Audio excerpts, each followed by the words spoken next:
An historic announcement by the Victorian Government will see the first broad-ranging Truth and Justice Commission launched into the effects of colonisation on Aboriginal people. Reporter Dana Morse joins us now from Hillsville, north-east of Melbourne.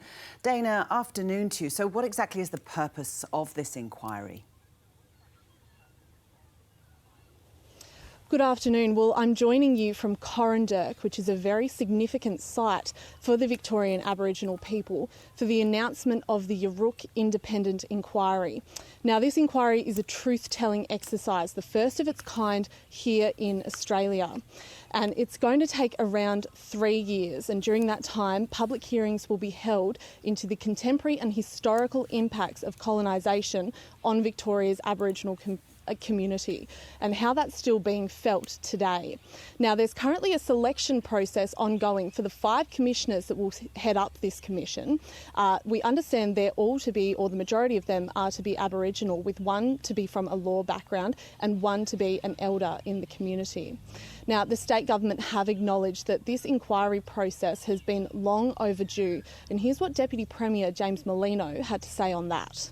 This is long overdue. It's an acknowledgement that the pain in our past is present in the lives of people right now.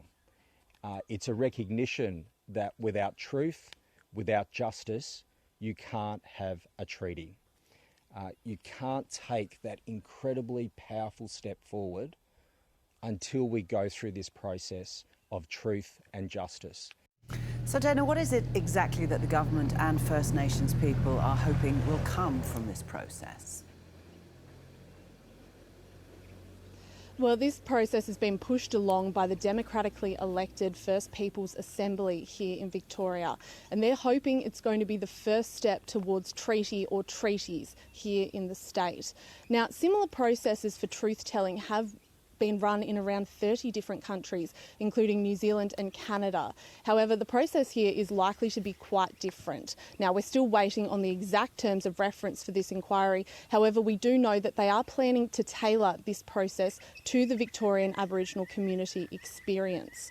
Now, the Victorian Aboriginal community are quite adamant that there can be no treaty on the unceded lands of Victoria until this truth-telling process runs, and they're inviting the Victorian people to walk alongside them and to acknowledge that intergenerational trauma has real impacts today, and so they can acknowledge that, heal and move forward together as a state. Dana, just finally, the Premier Daniel Andrews was due to make this announcement today. Why wasn't he there?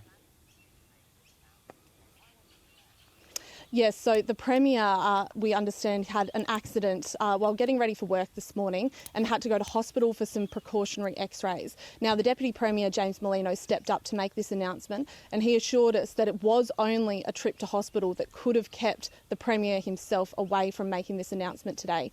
We understand at this point that he's not seriously injured and he's expected to return to work fairly soon. Dana, thanks very much.